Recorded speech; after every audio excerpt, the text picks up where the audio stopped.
গণবিক্ষোভ তৃণমূল নেতৃবৃন্দের একাংশ এবং পুলিশের নিষ্ক্রিয়তা এবং পুলিশের সহযোগিতায় ধারাবাহিক তাদের উপর নির্যাতন, অত্যাচার, জমি দখল, জীবন জীবিকা লুট, জীবনের সর্বক্ষেত্রে তৃণমূলের দখলদারির বিরুদ্ধে যে গণ আন্দোলন তৈরি হয়েছিল তারই প্রেক্ষিতে সেখানে সিবিআই তদন্ত চলছে মহামান্য আদালতের নির্দেশে, এবং একটি ভিডিও যেটাকে প্লান্ট করা হয়েছে, একটি এডিটেড ভিডিও যেটাকে আমরা আমাদের দলের পক্ষ থেকে আমাদের ইনফরমেশন অনুযায়ী আমরা জানিয়ে দিয়েছি যে এই ভিডিওটা সম্পূর্ণ ফেক। গঙ্গাধর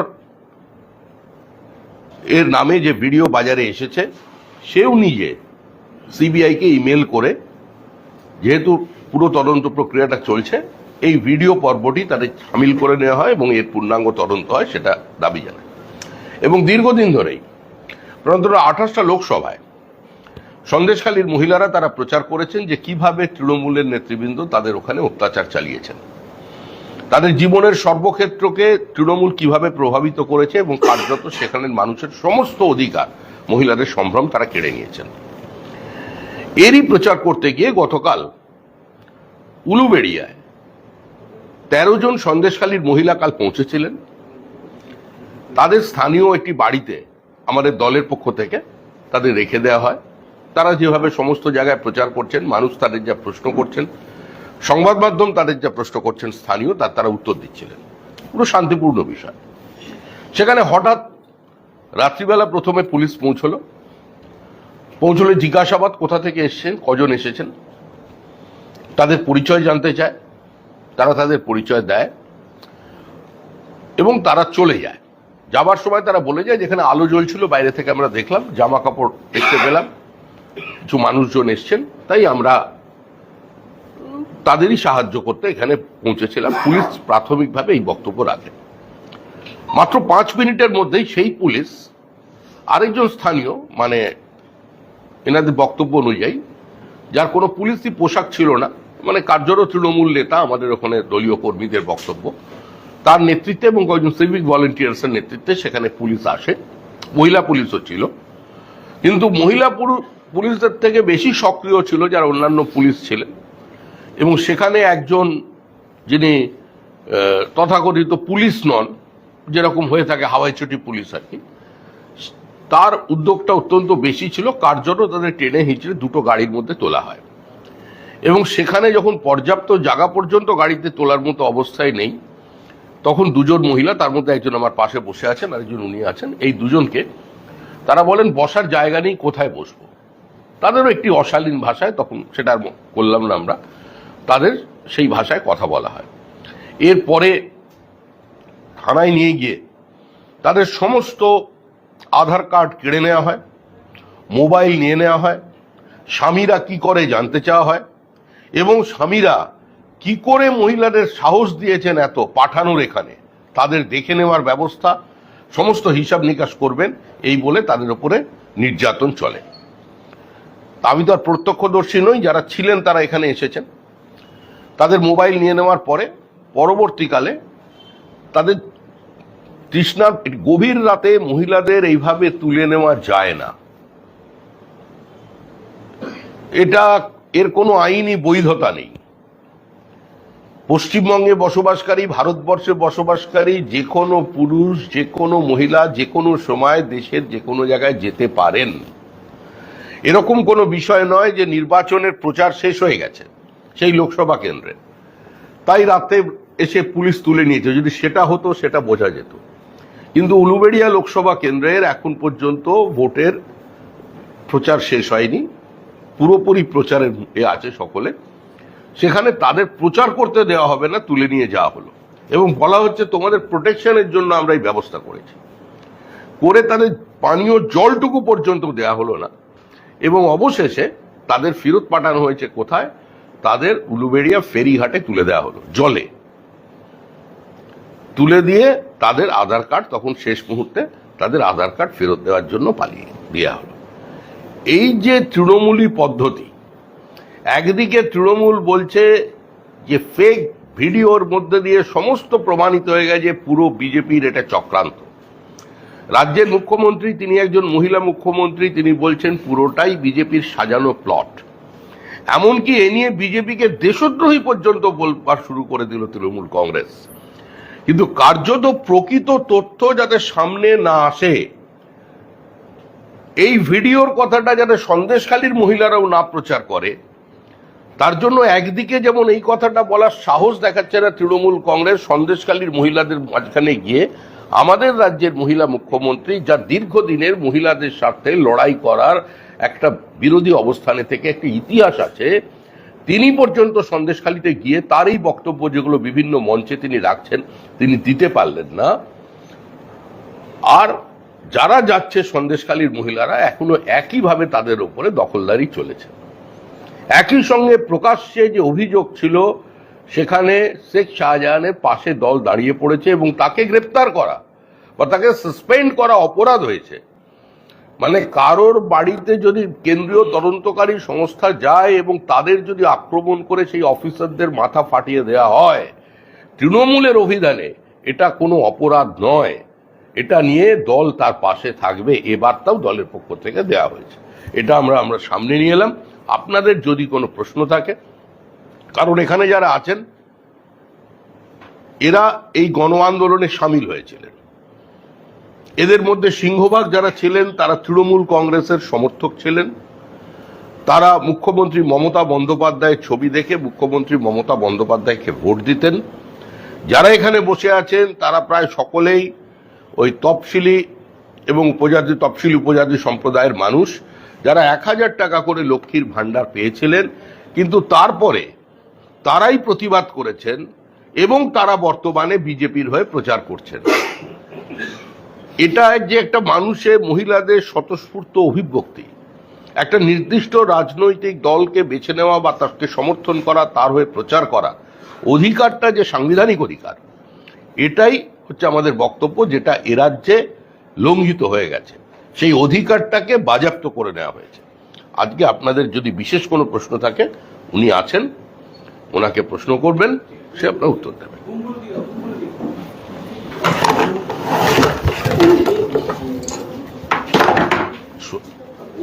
একটু সরে আসুন। যেটা যারা এসেছিলেন পুলিশ, তাদের ব্যবহার কিরকম ছিল আর তাদের কি দেখলেন? তাদের সঙ্গে মহিলা পুলিশ পর্যাপ্ত পরিমাণে ছিল এবং তারা হঠাৎ করে আপনাদের আধার কার্ড কেন কেড়ে নিলেন? না, ওনারা একটা ছোট মেয়ে পুলিশ ছিলেন, একজন হোমগার্ড ছিলেন আর একজন পুলিশ অফিসার ছিলেন। হঠাৎ করে ওনারা আধার কার্ড কেড়ে নিচ্ছেন যে তোমরা এসেছো কেন, তোমাদের জিজ্ঞেস করছে তোমরা এসেছো কেন। আমরা বলছি যে গঙ্গাধর করাম সন্দেশখালীর একজন, উনি যে প্রচারটা দিয়েছেন, সোশ্যাল মিডিয়ায় ভিডিওটা করেছেন, ওটি সম্পূর্ণ মিথ্যে।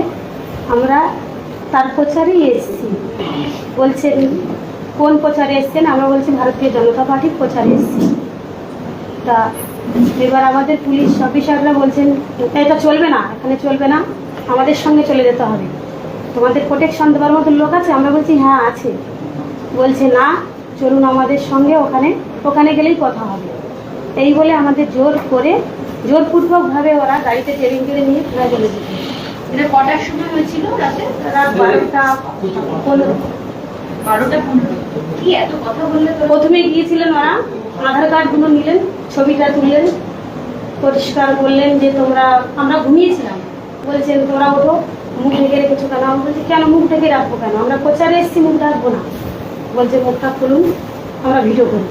ভিডিও করলেন, কথাবার্তা জিজ্ঞাসাবাদ করলেন, আবার আধার কার্ডটা ফেরত দিয়ে চলে গেলেন। আবার 5 মিনিট নাগাদ ওরা এসে ওখান থেকে আমাদের উপরে হামলা করে বেরিয়ে নিয়ে চলে গেল। একজন শাসক দলেরই ছিল। না, নাম জিজ্ঞেস করতে বলেনি, বলে সব কৈফিয়ত আপনাকে দেবো না, আপনারা বিদেশ থেকে এসেছেন, সাহস বলে হয়। বিদেশ থেকে? হ্যাঁ, বিদেশ থেকে এসেছেন আপনারা, আপনাদের স্বামীরা কীভাবে পাঠিয়েছেন সব আমরা কৈফিয়ত নেব, সেইখানে চলুন, আপনাদের এক্ষুনি এইভাবে আমরা কোনো প্রশ্নের উত্তর দেব না। শাসক দলের ছিল, এটা আপনি কি করে বুঝলেন? বলছি শাসক দলের ছিলেন, আমরা বুঝলাম কি করে, যেহেতু আমাদের জিজ্ঞেস করলো যে কোন পার্টির তোমরা প্রচারে এসছেন, আমরা বললাম যে আমরা ভারতীয় জনতা পার্টি, ওখানে যে অজয় দাদা দাঁড়িয়েছেন ওনার প্রচারে এসছি। তখন উনি পাশ থেকে বলছেন, প্রচার টোচার আমি বের করতেছি, দাঁড়াও, তোমাদের ব্যবস্থা করে দেবো। তোমাদের সাহস বলি হারি, তোমরা এসেছো কীভাবে এখানে? তোমাদের কে পাঠিয়েছে? তোমাদের কার নেতৃত্বে এসছো? আমরা বললাম, সব কিছু বললাম, তা বাদেও আমাদের এরকম টর্চার করলো ওরা। ওইখানে ধাক্কা মেরে একটা বয়স্ক মহিলাকে ধাক্কা মেরে সিঁড়ি থেকে নামিয়ে দিয়ে বলছে চলো গাড়িতে চলো। থানায় নিয়ে গিয়ে কি আপনাদের সারা রাত আটকে রেখে দিয়েছে? হ্যাঁ, সারা রাত আটকে রেখেছেন, একটুখানি ঘরে জল পর্যন্ত দেয়নি ওরা। ঘরে না থানায়? থানায়। থানায় ওই যে একটা ম্যাডামের রুমে রেখে দিয়েছিলেন। কোন থানা বলতে পারবেন? উলুবেড়িয়া থানা। উলুবেড়িয়া থানার ওখান থেকে দুজন গিয়েছিলেন, আর ওই আমাদের পোস্টে আর একটা থানা আছে। আমরা জিজ্ঞেস করছিলাম যে আপনারা কোন থানার থেকে এসছেন বলি, বলছে সাহস বলি। আরে দেখেছো, একটা সাধারণ মহিলা হয়ে তোমরা কি সেলিব্রিটি? তোমরা কি লকেট চ্যাটার্জি? তোমরা জিজ্ঞেস করতেছো আমাদের মোবাইল করে? তো আমাদের স্বামীর আধার কার্ড ফেরত দিয়েছে? যত সময় ওখানে ছিলাম তত সময় আধার কার্ড ফেরত দেয়। যখন আমরা বেরিয়ে পড়েছি, ওরা 3-4 জায়গায় কোথায় কি সই করে নিল। আমরা একটুখানি দেখলাম যে ক্রিমিনাল কোড বলে, তাই দেখতেছি আধার কার্ডের জেরক্স ছাপা দিয়ে দিয়েছে ওখানে। তারপরে আমাদের বলছে যে আপনাদের বলবো না, আপনারা শুধু সইটা করে নিন। উল্টো পিঠে সই করে নিয়েছে আমাদের কাছ থেকে। 3টে আইনজীবী ছিল, ওনারা সই টই করে নিয়ে গাড়িতে তুলে দিয়ে তারপর আমাদের যে পথ থেকে নিয়ে গেছে সেই পথে আমরা আসতে চাইছিলাম, বললো না পথ থেকে যাওয়া যাবে না বলে একটা নদীর রাস্তায় আমাদের ছেড়ে দিল। হ্যাঁ, ফোনগুলো ফেরত দিয়েছে। সেই নদীর ফেরিঘাটে আমাদের আধার কার্ডটা ফেরত দেয়। কি করে বুঝলেন আপনি? ওনারা বলছিল, পুলিশ অফিসাররা বলছিল যে আপনারা উকিল ছাড়া আপনাদের বের করবো না। বের করবো না? হ্যাঁ, এখান থেকে বের করবো না। আমরা বলছি কেন স্যার আমাদের বের করবেন না কেন? আপনি তো বললেন যে আপনাদের সুরক্ষা দিতে নিয়ে এসেছি। আমরা জিজ্ঞেস করছিলাম যে আমাদের কোথায় নিয়ে যাচ্ছি? বলছে আপনাদের সুরক্ষা দেবো। তারপরে উকিল কি হবে? বলেন না, এটা আমাদের আইন, আমরা উকিল ছাড়া আপনাদের বের করতে পারবো না। আপনারা কি আগে তৃণমূল কংগ্রেস করতেন? হ্যাঁ, আমরা তৃণমূল কংগ্রেস করতাম। আমরা তো দিদির পার্টিই করতাম। দিদিকে তো আমরাই নিয়ে আসলাম ভোট দিয়ে, সবাই এত তাহলে। আপনি কি লক্ষ্মী ভান্ডার নিজে পেয়েছেন? হ্যাঁ, আমি লক্ষ্মী ভান্ডার পাই। তার ব্যাংক অ্যাকাউন্টে কোনো প্রুফ আপনি দেখাতে পারবেন? হ্যাঁ, এ মাসেও ঢুকেছে 1200 টাকা। এখন কি আপনারা যে প্রুফটা ক্যারি করছেন? আপনারা কেউ ক্যারি করছেন এটা তো পার্সোনাল। না? উনি বলেছেন না যে উনি লক্ষ্মী ভান্ডার পেয়েছেন, উনি সাপোর্ট করতেন। উনি যেটা বলছেন এটা স্টেটমেন্ট ভাই, সেটা আপনার হতে পারে, আপনার যেটা পারসেপশন, আপনার যেটা ভিউজ, সেটা আপনি আপনার টিভিতে সম্প্রচারিত করবেন। হ্যাঁ, অবশ্যই করতে পারেন, কিন্তু একজন ক্যারি করছেন। কারণ আমি যদি বলি আপনি পাসবুক ক্যারি করছেন, আমি যদি বলি আপনার কাছে এখন পাসবুক আছে কিনা, এটা তো অবান্তর হবে না? হ্যাঁ, হ্যাঁ পেয়েছেন, এর তো স্বীকার করছেন। অন্য হলে তো বলতে না, অন্য লোক হলে তো বলতেনই না যে আমরা তো তৃণমূল কংগ্রেসের অবস্থানগত বিরোধিতা যদি ওনারা করতেন বলতেন আমরা টাকা নিই না। সেটা বললেনও আপনার একটা প্রশ্ন হতো। উনি তো স্বীকার করছেন ওনার রাজ্য সরকারের এ নিচ্ছেন।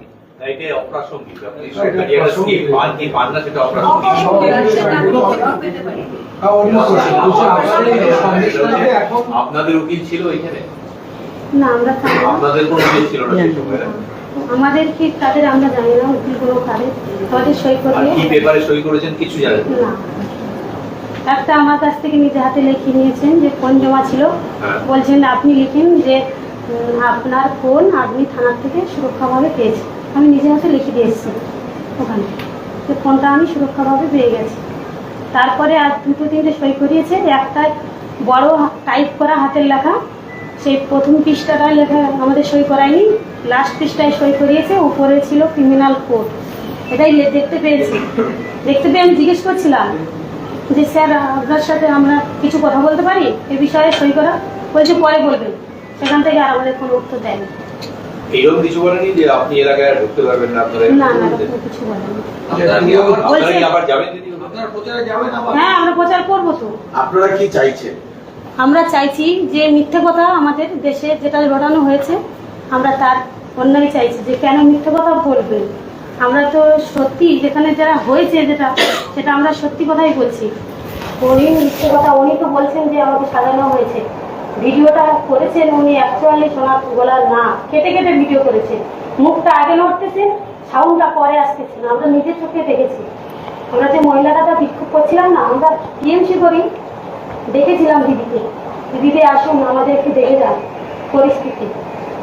দিদি একবারও আসেনি, ওখানেও বলেছি আমি প্রচার আমরা চালিয়ে যাবো, প্রচার ছাড়বো না। এখনকার পরিস্থিতি কি দিদি?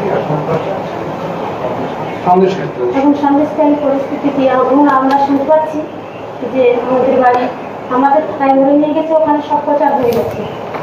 ওনারা দেখেছেন টিভিতে, বলবেন ওনারা আসলে আমাদের দল ভাঙচুর করে, শাসক দল। ওরা আতঙ্কে আছে।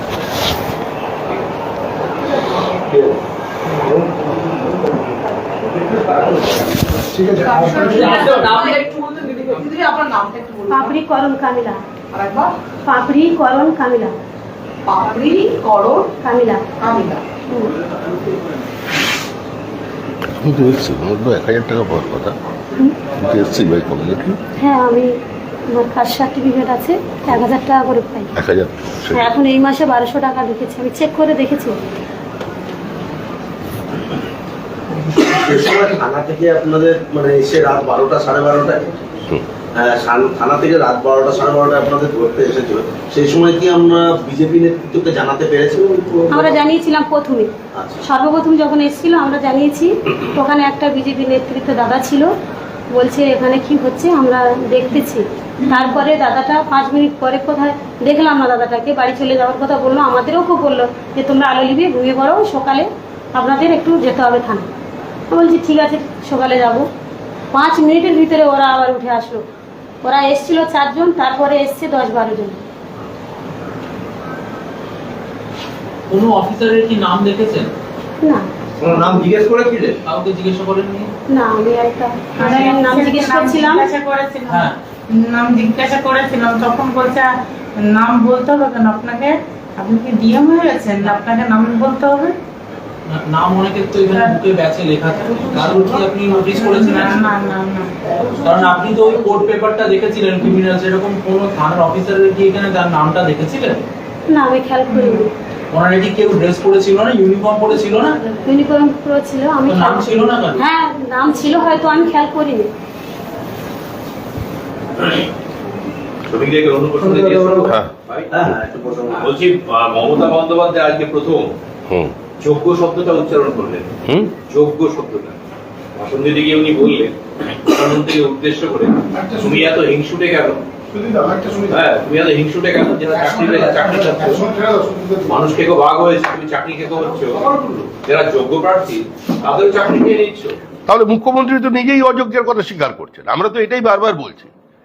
এসএসসি যখন বলছে যে যোগ্য এবং অযোগ্যকে আমরা সেগ্রিগেট করতে পারবো, আবার আমাদের শিক্ষামন্ত্রী যখন বলছেন ব্যতিক্রমী চাকরি প্রার্থীরা, এই সমস্ত শব্দবন্ধের মধ্যে তো এটাই উঠে আসছে যে বিষয়টা পুরো দুর্নীতি, এবং এগুলো তো বিজেপির ভাষা নয়, সিস্টেমেটিক ফ্রড। কে বলছে? সুপ্রিম কোর্ট বলছে। এর আগের দিনে সুপ্রিম কোর্ট যে শব্দবন্ধ ইংরেজিতে ব্যবহার করেছে তার বাংলা অর্থ হচ্ছে জালিয়াতি, পুরো ব্যবস্থাটা। তো তার দায়িত্ব তো রাজ্য সরকারকে নিতে হবে। মুখ্যমন্ত্রী বলছেন যে যোগ্য অযোগ্য, তো মুখ্যমন্ত্রী নিজেই যখন জানেন অযোগ্য, তাহলে এই অযোগ্যরা চাকরি পেল কি করে? অযোগ্যরা চাকরি দিয়ে যারা সুপারিশ করেছিল তারা, সেটা অপরাধ ছিল, শাস্তিযোগ্য অপরাধ, এবং যারা প্রতারিত মেধা নিয়ে রাস্তায় বসেছিল তার উচিত ছিল তাদের জন্য ব্যবস্থা করা, যেটা হয়নি এখানে। আর সবচেয়ে ফলস্বরূপ যেটা হচ্ছে, রাজ্যের স্কুল শিক্ষা উঠে যাচ্ছে। আরেকটা কথা হচ্ছে, সুপ্রিম কোর্ট আজকে এসএসসি কে যে প্রশ্নটা করেছে সেটা হচ্ছে, একটা সংস্থাকে টেন্ডার দেওয়া হয়েছে, সেই সংস্থা আরেকটা সংস্থাকে সাব টেন্ডার দিয়েছে, অথচ সিএসসি জানেই না এগুলো। এত ছেলেমেয়ের ভবিষ্যতের তথ্য কেন একটা তৃতীয় এজেন্সির কাছে থাকবে? এত মানুষের তথ্য, এসএসসির দায়িত্ব কারা স্ক্যান করেছে সেটা তো জানা। ওএমআর নষ্ট করার আগে জানবে না যে তার মিরর ইমেজ আছে কি নেই? এখন প্রথম কথা হচ্ছে, বড় ঠিকাদাররা ছোট ঠিকাদারদের সাবকন্ট্রাক্ট দেয়, পার্সিয়াল কাজ সমস্ত কিছু হয়, কিন্তু এটা সম্পূর্ণভাবেই একটা সিক্রেট প্রিন্টিং সার্ভিসের বিষয়। এটা কাউকে আবার সাবলেট করে দেওয়া যায় কিনা, এটাই একটা সবচেয়ে বড় প্রশ্ন। আর দ্বিতীয় জিনিস হচ্ছে, এটার মধ্যে এতটাই গোপনীয় বিষয় যে এটাকে আরেক জায়গায় চলে গেল এবং সেটা এসএসসি কে না জানিয়ে চলে গেল। এটারও তো তদন্ত হওয়া প্রয়োজন আছে। এটা কি করে সম্ভব? এবং কার কাছে যে কোম্পানিকে দেয়া হয়েছে তার কাছেও নির্দিষ্ট তথ্য নেই যে কোথায় কাগজপত্র আছে, সেটা আরেকজনের বাড়ি থেকে উদ্ধার করা হচ্ছে। পুরো প্রক্রিয়াটাই তো একটা ঘোরালো প্রক্রিয়া। আর এটার মধ্যে যে দুর্নীতি আছে, দুর্নীতি যে প্রতিষ্ঠিত, দুর্নীতি যে অনুমোদিত, সেটা মুখ্যমন্ত্রী, শিক্ষামন্ত্রী, এসএসসি এবং সর্বোপরি পর্ষদ, তারা প্রত্যেকেই বলছেন। নতুন করে বিজেপিকে বলবার বা মানুষকে বলবার প্রয়োজন নেই। সুপ্রিম কোর্টে যে জটিলতাটা তৈরি হয়েছে, সেই একই জটিলতার আশঙ্কা করা হচ্ছে এখন হাইকোর্টে। তার কারণ রাজশেখর মান্তার কোর্টে যে কেসটা রয়েছে 59,000 শিক্ষকের চাকরি নিয়ে, সেখানে রাজশেখর মান্তা আবার আজকে এই প্রশ্নটা করেছেন, আপনি কি পারবেন এইটা বার করতে, কে যোগ্য কে অযোগ্য? কে যোগ্য কে অযোগ্য এই তথ্য যদি আগে হাইকোর্টে সরবরাহ করা যেত এসএসসির পক্ষ থেকে, তাহলে এই আইনি দীর্ঘসূত্রিতার কোনো প্রয়োজন হতো না। আসলে বিষয়টার সমাধান করতে পারবে না, এই বিষয়ের মধ্যে কোনো স্বচ্ছতা নিয়ে কোনো দৃষ্টান্ত বা কোনো কিছু তারা প্রডিউস করতে পারবে না বলেই এটাকে কালোহরণ করবার জন্য আস্তে আস্তে এক কোর্টের পর থেকে আরেকটা কোর্টে টেনে নিয়ে যাওয়া হচ্ছে। আজকে অন্তত এটা সবচেয়ে বেশি প্রাসঙ্গিক হয়ে গেল যে আজকে রাজশেখর মান্তার টেবিলে, মানে ওনার যে বক্তব্য অনুযায়ী 59,000 যে প্রাইমারি চাকরি, মানে যারা আছেন চাকরি পেয়েছেন, তার মধ্যে যোগ্য অযোগ্যটাকে সেগ্রিগেট এখন থেকেই করে দেওয়া দরকার। না হলে আবার অনিশ্চয়তা তৈরি হবে, সামাজিক অস্থিরতা তৈরি হবে, সংখ্যাটা অনেক বেশি, এবং আবার সেটা গিয়ে সুপ্রিম কোর্টে পৌঁছবে। আবার আমরা বিবৃতি, পাল্টা বিবৃতি, আপনারা সকাল থেকে ঘোরাফেরা করবেন, এটা চলবে। এটা তো একটা শেষ হওয়া দরকার। কিন্তু আমরা কেউ এটা মনে রাখছি না। আমরা রাজনৈতিক চাপানুতর চলছে, আক্রমণ প্রতি আক্রমণ চলছে। শিক্ষার অধিকার হচ্ছে সাংবিধানিক অধিকার, সেই অধিকার থেকে মানুষ বঞ্চিত হয়ে যাচ্ছে। এবং সর্বোপরি একটার পর একটা স্কুল বন্ধ হচ্ছে। একটা মহকুমায় উত্তর 24 পরগনায় বিজ্ঞানের কোনো শিক্ষকই ছিল না, আপনারাই সংবাদ মাধ্যমে প্রকাশ করেছেন। আপনারাই দেখাচ্ছেন যে মানুষ চাঁদা তুলে প্রাইভেট টিউটর দিয়ে ক্লাস চালাচ্ছেন। আপনারাই জানিয়েছেন যে পুরুলিয়ার জেলা শাসক তিনি ইন্টারভিউ নিয়ে যারা প্রাইমারি টিচারের মধ্যে পোস্ট গ্রাজুয়েট আছেন তাদের উচ্চ মাধ্যমিকের ক্লাস করাতে পাঠাচ্ছেন। এটা তো আপনারাই দেখাচ্ছেন। এই পরিস্থিতির মধ্যে আমরা আছি। যোগ্য বা অযোগ্য বিচার, অযোগ্য পৃথক করার প্যারামিটার সেট করবে না এসএসসি, যেটা এসএসসি সূত্রে আমরা খবর পাচ্ছি। সুপ্রিম কোর্ট যেভাবে পৃথকীকরণের কোনো প্রস্তাব দেবে না, সুপ্রিম কোর্ট যেভাবে নির্দেশ দেবে সেভাবেই আলাদা করা হবে যোগ্য এবং অযোগ্য, এটা এসএসসি সূত্র আমরা জানতে পারছি। যদি এটা অত্যন্ত বিপজ্জনক সূত্র, মানে তুমি যে সূত্র থেকে খবরটা সংগ্রহ করছো এটা অত্যন্ত বিপজ্জনক। এইটা যদি এসএসসি বলে থাকে যে আমরা নিজে থেকে সেগ্রিগেট করব না যোগ্য কে অযোগ্য, তাহলে এসএসসি আজকে স্টেটমেন্ট দিল কি করে আমরা পারি? আর এর আগের দিন কি করে স্টেটমেন্ট দিয়েছিল সিবিআই তদন্ত করে এটা করতে পারবে না, এটা আমরাই একমাত্র করতে পারি। এবং এসএসসির বক্তব্যের উপরে ভিত্তি করে আজকে মুখ্যমন্ত্রী যোগ্য শব্দটা ব্যবহার করলেন। আজকে ব্যতিক্রমী চাকরি প্রার্থী শিক্ষামন্ত্রী বলেছিলেন।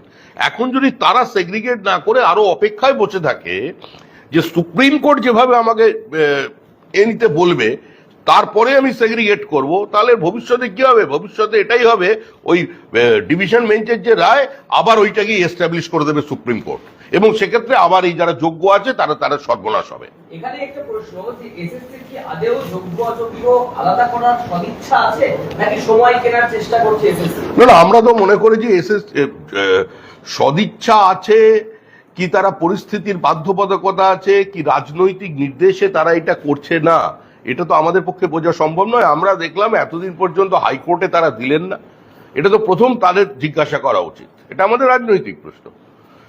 প্রধানমন্ত্রী এসে বললেন আমরা যোগ্য চাকরি প্রার্থীদের পাশে আছি, সর্বপ্রকার সহযোগিতা দেব।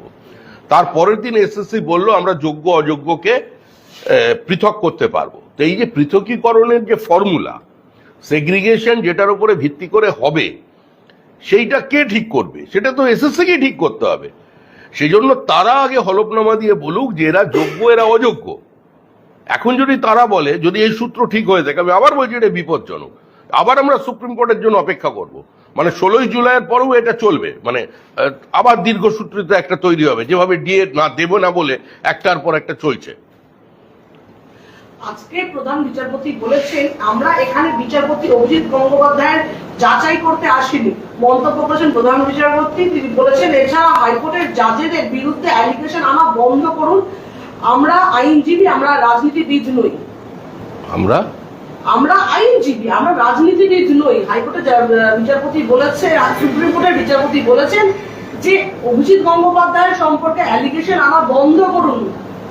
রাজ্য সরকারকে বলেছে আইনজীবীকে, আপনারা অভিজিৎ গঙ্গোপাধ্যায়ের সম্পর্কে যে অ্যালিগেশন আনছে এবং বারে বারে হাইকোর্টের লয়ারদের বিরুদ্ধে যে অ্যালিগেশন আনছে তা বন্ধ করুন। তাতে কি তাদের বোধোদয় হয়েছে? যদি তাদের ভিতরে এই কথা মহামান্য সুপ্রিম কোর্ট বলে থাকে, তাহলে মুখ্যমন্ত্রীর কেরও বক্তব্যকে সংযত করতে হবে। তৃণমূল কংগ্রেসের যারা প্রকাশ্যে তাকে চাকরিখোর বলে অভিজিৎ গঙ্গোপাধ্যায়কে আক্রমণ করছেন, তাদেরও ভাষার পরিবর্তন করতে হবে। কিন্তু তৃণমূল কংগ্রেস এগুলোই বিশ্বাস করে না। তৃণমূল কংগ্রেস গোটা বিচার ব্যবস্থাকে, বিচারপতিদের আক্রমণ করেছেন। মাঝে মধ্যে তারা বলে থাকেন বিচারকদের একাংশ, কিন্তু তৃণমূল কংগ্রেসের কারণেই এই জুডিশিয়াল অ্যাক্টিভিজম তৈরি হয়েছে। তৃণমূলের পুরোপুরি হাইকোর্টের বারান্দাতেই সরকারটা ঘোরাফেরা করছে। যে কোনো ভোট হলেই দেখা যায় যে মুর্শিদাবাদে বিভিন্ন জায়গায় ঝামেলা হচ্ছে, বোমাবাজি হচ্ছে, রক্তপাত হচ্ছে।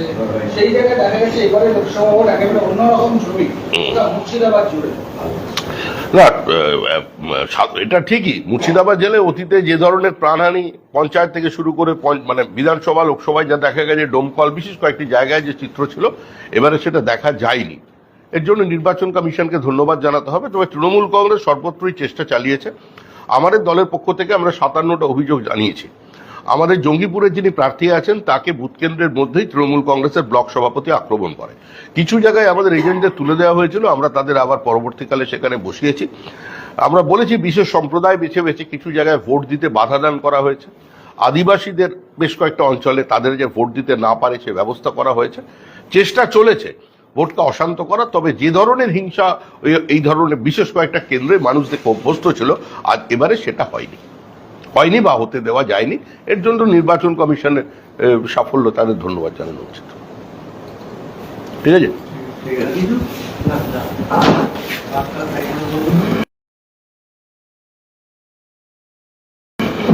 এটা কোথা থেকে